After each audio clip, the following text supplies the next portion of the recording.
तो सीज़न 2 की शुरुआत में हम वेडनेसडे एडम्स को देखते हैं, जो हमारी कहानी की हीरोइन है, जिसे एक सीरियल किलर ने बेसमेंट में कैद करके रखा हुआ था, जो उसे मारना चाहता है। लेकिन वेडनेसडे नाडल और बहादुर थी और वो बताती है कि मैं वहाँ कैसे पहुँची। और यह कहानी 6 हफ्ते पहले चली जाती है, जब वेडनेसडे ने गढ़ी एडम्स की किताब से अपनी पावर्स को कंट्रोल करना सीख लिया। और उसका बचपन से एक ही सपना था कि वह मशहूर सीरियल किलर को ढूंढ कर उसे हरा दे, जो छोटे बच्चे को ढूंढ कर उन्हें मारता था। फिर एक दिन किलर गलती से क्राइम सीन पर अगवा हुई बच्ची का खिलौना गिरा देता है, जिसे वेडनेसडे के साथी ने हाथों से उठा लिया। उस हेडन का नाम था थिंग होता है।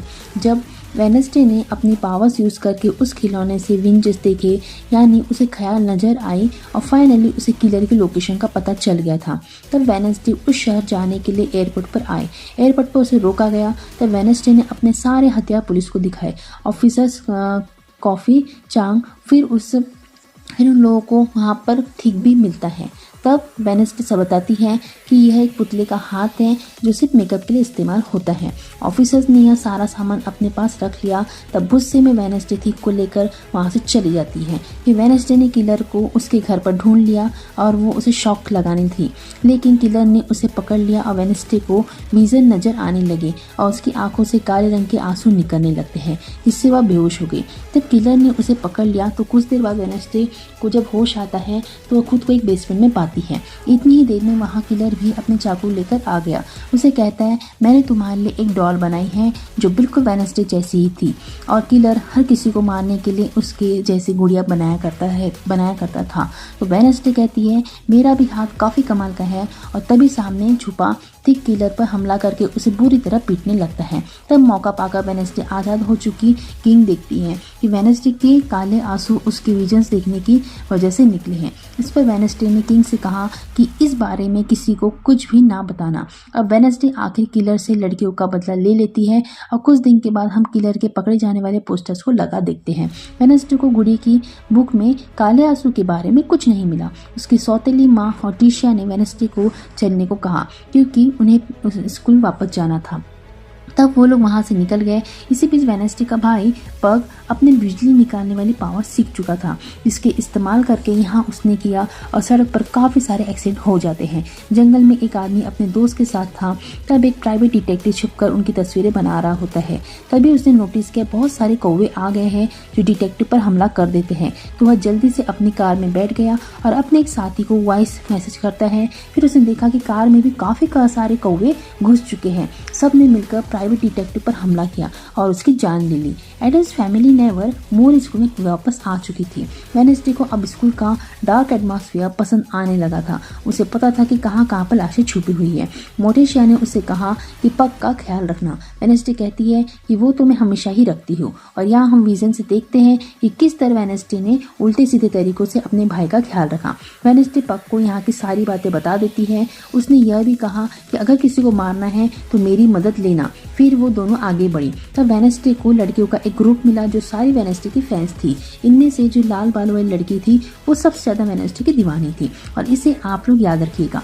लेकिन तभी यहाँ एक सायरन लड़की आकर उन्हें भगा देती है। वो वेडनेसडे की तारीफ करती है, क्योंकि पिछली बार उन्हें स्कूल को बचाया था और वो यहाँ की हीरोइन बन चुकी थी। यही वेडनेसडे को स्कूल के नए प्रिंसिपल मिलते हैं। वो वेडनेसडे को इज्जत देना चाहते हैं, लेकिन उन्होंने वेडनेसडे को शाम होने वाली स्पेशल पार्टी में आने के लिए कहा, लेकिन वो मना कर देती है और वहाँ से चली जाती है। सीधा अपने कमरे में आती उसने देखा कि यहाँ पर काफ़ी सारे लोग हैं। तब इसकी दोस्ती इनिड ने कहा, मैं वेयरवुल्फ हूँ, यानी कि आधी इंसान और आधी भेड़िया, और यह सब मेरे ही साथी हैं। फिर उसने सबको वहाँ से जाने को कहा, क्योंकि वेडनेसडे और इन्हें फिर से साथ रहने वाली आई थी। इनेट बताती है कि मुझे एक लड़के से प्यार हो गया है। मैं उसे उस पार्टी में मिली थी और मुझे बहुत मजा आया। फिर दोनों एक दूसरे को गिफ्ट देते हैं जो उन्हें काफ़ी पसंद आई। वेडनेसडे बताती है कि मुझे अपने डार्क बुक का सिग्नल लिखना है। फिर उसने अपनी बुक इनिट को पढ़ने के लिए दी, जो उसे काफ़ी अच्छी लगी। अब इनिट का क्लासरूम वहाँ आ जाता है, लेकिन वेडनेसडे को कहकर वो वहाँ से भगा देती है। उसने बताया कि मुझे अब यह नहीं कोई और पसंद है। जो भी मेरी तरह वेयरवुल्फ है। यही उन दोनों को एक फ़ोटो मिली जिसमें कोई वेडनेसडे पर नज़र रख रहा था। वेडनेसडे ने उस फोटो को छूकर अपने पावर्स का यूज़ करके विजन देखा। उसे पता चला कि जब से वह स्कूल आई है कोई स्टॉकर उसका पीछा कर रहा है। उसके काले अंशु फिर से बहने लगे। तब वेडनेसडे यह देखकर हैरान रह गई। उधर मॉर्टिशिया और उसके हस्बैंड ने पग का रूप देखा। यहाँ वो पग के साथी भी मिलते हैं। उसके साथ ही अपने पावर्स के बारे में बताता है, जिसमें वो पहले ही मक्खियों को कंट्रोल करता था, लेकिन अब वो बाकी जानवरों को भी कंट्रोल करना सीख रहा है। तब पग ने बताया कि मुझे तो सिर्फ जानवरों को खाना ही पसंद है। कुछ देर बाद एडम्स फैमिली प्रिंसिपल से मिली, जो मोटिशिया को स्कूल का गाना फंक्शन की कमेटी की हेड बनने के लिए पूछता है। पहले यह काम एक अमीर लड़की की माँ करती थी, लेकिन फिर उसने यह पोस्ट छोड़ दी, इसलिए वो अमीर लड़का इस बार स्कूल नहीं आया। साथ ही प्रिंसिपल उन लोगों को स्कूल से दूर घर भी रहने के लिए देता है, जो मोटिशिया को तो काफ़ी पसंद आया। लेकिन यह सब कुछ वेडनेसडे को बिल्कुल भी पसंद नहीं आ रहा था। मार्शिया उसे कहती है कि घोड़ी अब तुमसे बात नहीं कर रही, मैं तुमसे यहाँ पर रहकर मदद कर सकती हूँ। साथ ही तुम्हारे जैसी पावर वाली एक लड़की को पहले भी मैंने संभाला है। वेडनेसडे समझ गई कि मोटिशिया अपनी बहन के बारे में बात कर रही है, इन्हें वेडनेसडे की आर्ट के बारे में। मार्शिया कहती है कि तुम भी उसी की तरह हो जिसमें तुम दोनों की पावर्स भी सेम है। वेडनेसडे कहती है आपको मेरी नहीं पक्की की फिक्र करनी चाहिए। इतना बोलकर वो वहाँ पे से चली जाती है। मोटिशिया दुखी हुई और समझ लग गई थी कि वेडनेसडे कुछ छुपा रही है और उसके साथ वह कुछ गलत होना देना नहीं चाहती थी। वेडनेसडे और थीम जंगल से वापस जा रही थी। वहीं पर उन्होंने पुलिस को देखा, जो प्राइवेट डिटेक्टिव की लाश की जाँच कर रही थी। नई शरीफ ने पता लगा लिया था कि कौओं ने उस पर हमला करके उसकी जान ले ली। और तभी वेडनेसडे को कोड़ी में एक आदमी दिखाई दिया जो उसे देखकर भाग रहा था। वेडनेसडे ने उसका पीछा किया और उसे मार कर पकड़ लिया। वह आदमी था कैल्विन, जो भी डिटेक्टिव था। वह कहता है कि मरने वाला डिटेक्टिव मेरा दोस्त था और हम दोनों एक केस पर काम कर रहे थे, जिसमें हम दोनों आउटकास्ट की मदद करना चाहते थे, यानी कि ऐसे बच्चे जिनके पास पावर्स थी। इसकी वजह यह थी कि मेरा भी बेटा आउटकास्ट है, जो है टाइलर, जिसके बारे में वेडनेसडे जानती थी, जो एक टाइम जेल में है। वेडनेसडे कहती है कि टाइलर को उसके बुरे कर्मों की सजा मिली है। फिर कैल्विन ने वेडनेसडे से मदद मांगी कि वो उसके दोस्त की मौत की राज जानने में हेल्प करे, क्योंकि वहाँ कोई बड़ी गड़बड़ चल रही है। वेडनेसडे ने जवाब दिया कि अगर आपने अपने बेटे का इतना ध्यान रखा होता तो आज वो जेल में ना होता। वेडनेसडे वहाँ से निकलने वाली थी, तब कैल्विन ने कहा कि एक आंख वाले कौवे यानी रेविन से बच के रहना। वेडनेसडे ने भी ऊपर रेविन को देख लिया था। फिर वह वहाँ से चली जाती है। रात को इनेट का रूममेट अपने घर में सभी बच्चों को कहानी सुना रहा था कि 200 साल पहले एक बच्चा था जो काफ़ी ज़्यादा पतला था, लेकिन उसका दिमाग काफ़ी अधिक तेज चलता था। इसीलिए वो अपने दिमाग से मशीन बनाकर खुद को बेहतर बनाना चाहता था। फिर उसने एक मशीन वाला दिल बनाया ताकि वो खुद को बदल सके, और उसने जो मशीन वाला दिल अपने जिस्म में लगा लिया, जिससे वो पूरी तरह बदल भी गया। बहुत बड़ी बड़ी मशीन फिर वो बनाना शुरू कर देता है, लेकिन धीरे धीरे ये मशीन खतरनाक बनती गई और एक दिन एक बड़ी धमाके में उसकी जान चली गई। धमाके से उसकी लाश टावर से भागकर निकल गई, जो एक पुराने स्कल यानी खोपड़ी वाले पेड़ के नीचे है। आज भी वहाँ उस मशीन वाले दिल की धड़कनें हल्की सी सुनाई देती है, और हमारे ग्रुप के बहादुर लड़के ही वहां जाकर यह धड़के सुन सकते हैं। तो क्या किसी में दम है जितना जो वहां पे जा सके? जो सुनकर पग जोरों से हंसने लगता है, क्योंकि उसे इस कहानी में कोई दिलचस्पी लग रही। प्रिंसिपल सायरन से मिलता है। मॉर्टिशिया की गाला इवेंट में मदद करने के लिए उसने सायरन को चुना, क्योंकि वो काफ़ी जहीन थी, लेकिन उसने पढ़ाई की वजह से मना कर दिया। इसलिए प्रिंसिपल कहता है कि हम लोगों के पास पहले अमीर लड़की की माँ के काफ़ी ज़्यादा फ्रेंड्स थे, लेकिन अब वो नहीं हैं, तो फंड्स भी ख़त्म हो गए हैं। इसलिए हम लोग स्कॉलरशिप वाले बच्चों को निकाल रहे हैं, जिसमें तुम भी शामिल हो। लेकिन अगर तुम अपनी पावर्स को हमारे काम की मदद के लिए यूज़ करूँगी तो मैं तुम्हें यहाँ पर रख लूँगा। तब सायरन समझ गई कि प्रिंसिपल मेरे पावर्स का फ़ायदा उठाना चाहता है। वो परेशान हो गई, क्योंकि उन लोगों का नाम पहले ही बदनाम था, जो ज़बरदस्ती अपनी बात मनवा लेते हैं अपनी पावर्स की मदद से। इनिट और थिक वेडनेसडे की बात कर रही थी कि मशहूर होने के बाद वो हमें भूल गई है। इनिट ने थिक के लिए एक रूम बनाया था और उसे काफ़ी पसंद आया। रात होने पर वेडनेसडे फिर से गिटार बजाने लगी, जो सुनकर म्यूजिक टीचर यहाँ पर आई और उसने पूछा म्यूजिक बजाने की टिप्स देती है। उसे अच्छा म्यूजिक बजाने के टिप्स देती है। उसने वेनेस्डे को कहा कि मैंने तुम्हारे स्कूल को बचाने के बारे में सुना था, इसलिए मैं तुमसे मुतासिर होकर तुमसे यहाँ पे मिलने पे आई थी। उधर पार्टी में प्रिंसिपल ने मोटेशिया को दिखाया कि स्कूल के बच्चे कैसे लड़कियों को फोनिक्स बना रहे हैं, यानी एक परिंदा। साथ ही वो मोटेशिया को गाला इवेंट के लिए मना भी रहा था। इसी पर मोटेशिया बोली, मैं अभी भी कंफ्यूज हूँ, मुझे सोचने दो कि क्या करना चाहिए। सायरन भी मोटेशिया की मदद के लिए राजी हो जाती हैं। तब तक वेनेस्डे अपने रूम में आई इनेट बताती है कि अमीर लड़की ने तुम्हारे लिए एक लेटर और पेंटिंग भेजी है। लेटर में लिखा था कि मैंने वेनेस्डे को फ़ोन किया लेकिन उसने जवाब नहीं दिया। वेनेस्डे कहती है कि वो मैंने फ़ोन पानी में डाल दिया था। वो देखती है कि अमीर लड़के ने वेनेस्डे के लिए उसके विजन्स में दिखी एक पेंटिंग भेजी जो कि रेवन की थी और किसी तरह ये वेनेस्डे से जुड़ी हुई है। यह देख वेनेस्डे चौंक गई। तभी उसे एक दूसरा लेटर भी मिला जो स्टॉपर का था।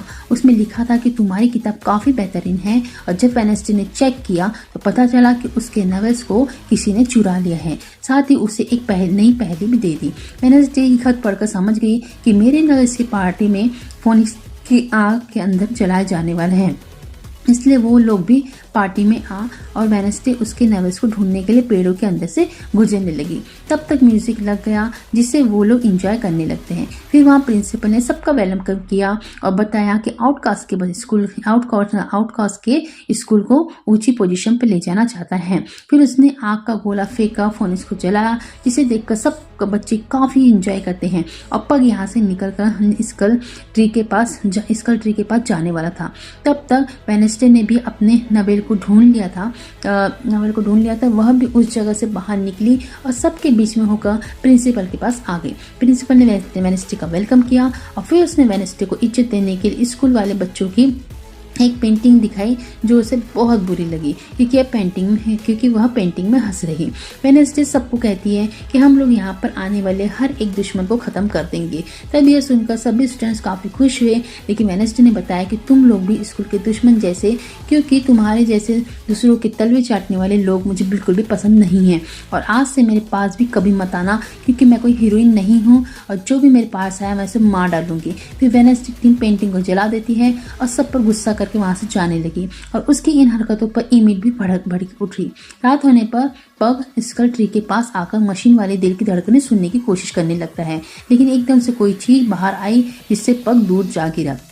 गलती से उसका हाथ जमीन पर आ गया और उसे बिजली का झटका जमीन को दे दिया, जिससे हुआ यह कि वहां दफन जो आदमी जिंदा होकर बाहर आ गया, जो उठकर पग को देखने लगा। तब उसे देखकर पग भी काफी खुश हो जाता है। उधर एनिट ने वेनेस्डे को जैसे ही छुआ तब उसे विष दिखाई दिया, जिससे वेनेस्डे को कब्रिस्तान में सारे कौवों के बीच में इनिट की कब्र दिखाई देती है। इनिट ने पीछे से वेनेस्डे को पकड़कर कहा कि मैं तुम्हारी वजह से ही मरी हूँ। यह विजन देखकर वेनेस्डे तड़प रही थी। तब उसे इनिट और मशिया दिखने लगते हैं। कुछ देर बाद वेनेस्डे को होश आया, जिसमें वो मोटेशिया के साथ घर पर मोटेशिया ने बताया कि वेनेस्डे तुम्हारी पावर्स तुम्हारे कंट्रोल से बाहर होती जा रही है, जिस वजह से तुम्हारे काले आंसू आ रहे हैं और मेरी बहन के साथ भी ऐसा ही हुआ था और अब तुम्हें मुझे गुड़ी की बुक देनी चाहिए क्योंकि उसकी वजह से तुम पावर्स को बढ़ा रही हो।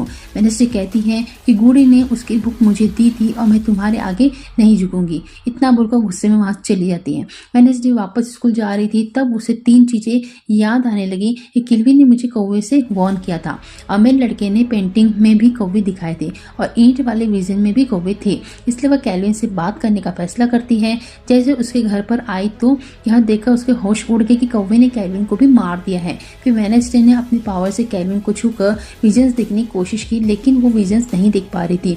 तभी यहाँ पर शेरिफ हाकिन और वेनेस्डे को पकड़ लेती है, उसे पुलिस स्टेशन ले जाकर पूछताछ करती है। वेनेस्डे कहती है कि मुझे इस बारे में कुछ भी नहीं पता और टाइलर ने शायद अपने डैड कैल्विन को मारा होगा क्योंकि वह उनसे नफरत करता था। तब शेरिफ करती है कि यहाँ की काफी खुफिया जेल से टाइलर को रखा हुआ है और वो यहाँ से भाग नहीं सकता। इतनी ही देर में वहाँ मोटेशिया का हस्बैंड वेनेस्डे को बचाकर अपने साथ लेकर जाता है। अगले दिन पग पर फिर साथ ही के बी हाउस में उस जिंदा हुए आदमी को रख देता है जो एक जॉम्बी था। उसकी मशीन वाले दिल की बात भी सच थी, इसे पग कंट्रोल करने की कोशिश कर रहा था। यह दोनों इसे यहाँ रखने के लिए राजी हो गई, उसे खाना खिलाते हैं और जब वह उल्टी सीधी हरकतें करता है तो वह खुश होते हैं। वेडनेसडे अपने पावर्स यूज ना कर पाने से परेशान थी और उसने थिक को बताया कि मैंने इनिट को विजन न मरते हुए देखा, अगर इनिट को यह पता चलता है तो वह डर जाए। फिर दोनों कमरे में आई और तब उन्हें इनिट की लाश मिली और वेडनेसडे इसे देखकर काफी दंग रह जाती है। उसे दुख भी हो रहा था कि अगले ही पर पता चला कि इनिट ने प्रैंक डे होने की वजह से ही वेडनेसडे के साथ मजाक किया था और तब वेडनेसडे देखकर खुश हो गई कि इनिट जिंदा है। वेडनेसडे ने देखा कि किसी ने केविन की आंखें यहाँ पर छोड़ी हुई है, लेकिन वो अपने विजन से भी अभी भी इसे देख नहीं पा रही थी। शायद यह काम भी उसके स्टाकर का ही था जो कि किलर है। वेडनेसडे इनिट को कोलिन के बारे में मरने के बारे में बताती है। यह सुनकर इनिट काफी डर गई क्योंकि यहाँ भी वेडनेसडे जाती थी वहाँ लोग मरने लगते। तब वेडनेसडे ने उसे दूसरे रूम में शिफ्ट होने के लिए कहा, लेकिन इनिट कहती कि मेरे पास वेयरवुल्फ की पावर्स है, मुझे कोई भी खतरा नहीं है। तब तक स्कूल के सभी बच्चे एक दूसरे के पर प्रैंक कर रहे थे। इनिट का रूममेट इनिट को किसी और लड़के के साथ देखकर काफी दुखी हो गया। तभी यहाँ पर प्रिंसिपल के साथ प्रोफेसर भी आ गए, उनके जिनका सिर्फ सर था और इस तरह बच्चों का प्रैंक करना उन्हें बिल्कुल भी पसंद नहीं आ रहा था। तभी दोनों को वेडनेसडे आकर मिलती है। प्रिंसिपल ने कहा, तुम्हारे पेंटिंग को जलाने की वजह से सब्र काफी खुश थे क्योंकि आउटकास्ट को असूल तोड़ना काफी पसंद होता है। वेडनेसडे पूछती है, क्या हमारा कोई स्टूडेंट ऐसा है जो परिंदों को कंट्रोल कर सकता हो? तो प्रोफेसर कहता है, यहाँ सालों से कोई स्टूडेंट ऐसा नहीं आया जो बर्ड्स को कंट्रोल कर सकता हो। उधर वो जॉम्बी जिसे वो चैन से बांध कर गए थे, उसने जंजीर तोड़कर खुद को आजाद कर लिया था। थिक के पास मार्टिशिया आकर उसे घोड़े की बुक मांगती है, लेकिन थिक ने देने से मना कर दिया क्योंकि वो लोग उसे नौकर की तरह ट्रीट करती थी। मार्टिशिया ने कहा कि तुम फैमिली का हिस्सा हो। तब थिक ने उसे याद दिलाया कि तुम लोग बार बार मुझे काम करने के लिए ऑर्डर देते हो, मैं तुम्हारा कोई नौकर नहीं हूँ। और गुस्से में थिक अपने रूम में चला गया। वेडनेसडे जब ड्राइविंग सीखने गई तो गाड़ी को तेज भागकर वो आउटकास्ट की जेल में आ जाती है। वेडनेसडे अंदर गई और वहाँ के मैनेजर जोड़ी से मिलती है। वहाँ वेडनेसडे टाइगर से मिलने आई। जोड़ी ने बताया कि टाइगर को यहाँ एक डॉक्टर हैंडल करती है। वेडनेसडे उस डॉक्टर से मिली जिसने बताया कि मैंने टाइलर की मास्टर को उसी जगह से अलग रखा है ताकि उसका रिश्ता कमजोर हो जाए। वेडनेसडे फिर टाइलर से मिली और उन्हें कैमरे के जरिए डॉक्टर देख रहे हैं। वेडनेसडे कहती है कि तुम्हें तो वेलिस ने काफ़ी जल्दी हरा दिया था। टाइलर कहता है कि तुम्हें मेरे अंदर के जानवर से प्यार हो गया था और तुम बिल्कुल भी स्मार्ट नहीं। वो गुस्से में आ रहा। तब गॉड ने शॉक देकर टाइलर को शांत किया। तब वेडनेसडे ने बताया कि तुम्हारे डैड और उनके दोस्त को किसी ने मार दिया है, क्या तुम्हें इस बारे में कुछ पता है? टाइलर कहता है कि नहीं, मैं जेल में से तो यह नहीं कर सकता, लेकिन जो भी है वो तुम्हें भी तड़पा कर तब तक मारेगा तो मर जाएगा। और अगर किसी दिन मैं आज़ाद हुआ तो सबसे पहले इनिट को मार दूंगा क्योंकि उसकी वजह से ही मैं यहाँ पे फंसा हुआ हूँ। मैं भी वेयरवुल्फ ही हूँ और यह जगह खतरनाक वेयरवुल्फ के लिए है। वेडनेसडे कहती है कि तुम तो डरपोक हो, तुम्हें ऐसे जेल में देखकर मजा आ रहा है। तुम्हारे अंदर की हाइट को तुम्हारी मास्टर ने इसलिए कंट्रोल किया था क्योंकि तुम किसी के काम के नहीं हो। यह सुनकर टाइलर भड़क कर हाइट बनने लगा, लेकिन गार्ड ने उसे काफी बड़ा झटका देकर शांत करवा दिया। अपने दोस्त और थिक के साथ एक जगह पर आई क्योंकि आज थिक का बर्थडे था। तभी किसी ने थिक को कैद करके उस दोनों को बेहोश करके अगवा कर लिया। इसी दौरान सायरन आकर प्रिंसिपल से मिली। तब प्रिंसिपल ने कहा कि तुम्हें अब मोटिशिया को जाकर कहना होगा कि वो अपने माँ को कहे कि उसे फंड देने के लिए आना है क्योंकि मोटिशिया की माँ अभी बहुत अमीर औरत। और तब सायरन को यह बात गलत लगी और उसने यह काम करने के लिए मना कर दिया। साथ ही उसने अपने पावर से प्रिंसिपल को ऑर्डर दिया कि आज के बाद तुम मुझे कोई भी हुक्म नहीं दूंगी। लेकिन उस पर सायरन को असर नहीं हुआ। वह कहता है कि मेरे पास एक खास चीज़ है जिससे मेरे ऊपर सायरन का जादू असर नहीं करता और अब तुम्हें कैसे भी करके मोटिशिया पर अपना जादू करना होगा। इतने में ही घर पर वेडनेसडे आ जाती है। उसने सबसे पहले थिक को छुड़ाया जो उसे यूनिट के अगवा होने के बारे में बताता है। तभी फोन बजता है। वेडनेसडे को स्टॉकर ने 30 मिनट का टाइम दिया था जिसमें यूनिट अब मर भी सकती हैं। साथ ही एक लेटर भी भेजा। तब वेडनेसडे ने उसे पढ़कर क्लोज समझने की कोशिश करती है। उधर इनिट और उसके दोस्त बंधे हुए थे। उन्होंने देखा कि ऊपर काफ़ी सारी तलवारें चाकू रखे हुए थे जो उन पर आकर गिर सकती थी। तब तक वेडनेसडे ने यहाँ आकर एक पहेली को सुलझाया और जैसे ही म्यूजिक बजाना शुरू किया एक खुफिया रास्ता खुल जाता है। तो वेडनेसडे उस खुफिया रास्ते से आगे बढ़ी और उसने एक मास्क के अंदर स्टॉकर को देख